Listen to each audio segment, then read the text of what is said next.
Who do you think is John Cena's final opponent? The Punk thing hurt. The Punk thing hurt because I thought, in my mind, in my fantasy booking that all fans do, I thought they were going to save that for the Saturday night main event in Boston because, rewind a little bit, when Punk and Cena were going at it, when the roles were reversed, and Punk was the one that was trying to take the belt and leave, it was in Punk's hometown. So I thought they were going to do that same thing in John's hometown and have it that way, but they just did it in Saudi.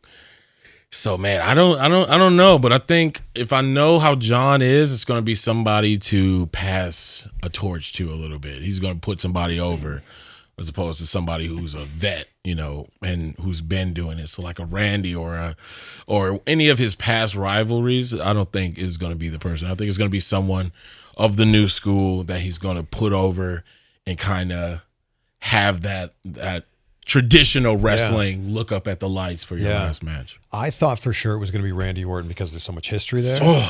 And when they called their match at Backlash one last time, I went, well, yeah, right. Okay, all right, well, that's I was out. Wrong. I felt the same way that you felt about CM Punk. I thought, okay, well, that'd be a really good final match. When they called that at Night of Champions one last time, I went, all right, well, I guess that's off the list. Yeah, it's like, what do I do? And then it's like, Edge is gone. I don't know though.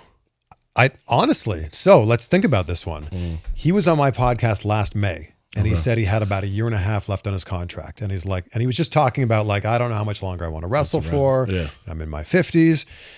So he debuted on October 1st, 2023. So if he had about a year and a half left, I'm assuming it's a 2-year contract. Right. So that would take us to October 1st, 2025, except he has injury time. He broke his leg. Is the injury time going to be added on? How much injury time is going to be added on? Right. There's a lot of questions there. But could you imagine there's a scenario where John Cena has a mystery opponent and out of nowhere we hear, on this day. Oh my God. I mean, number one, the pop would be insane. Because there's so much history there. Yeah, there's a lot. And he does really feel like the missing piece as far as this farewell tour. That would be crazy. But I feel like, I don't know if I feel like if one of his opponents is one of his old rivals, John is leaving with that title. That's just how I feel in my heart. I think he loses it at SummerSlam. Whoa. Yes.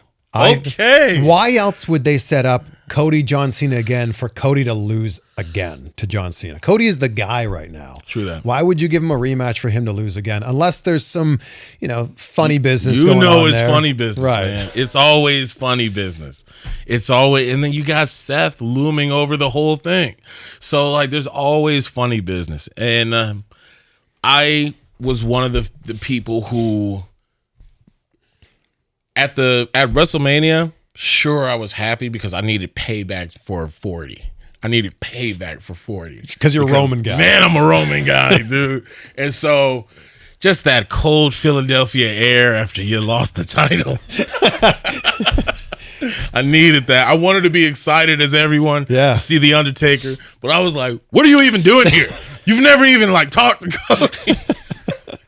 But so I needed my payback for 40. After I got my payback, I'm like, all right, so what's John gonna do?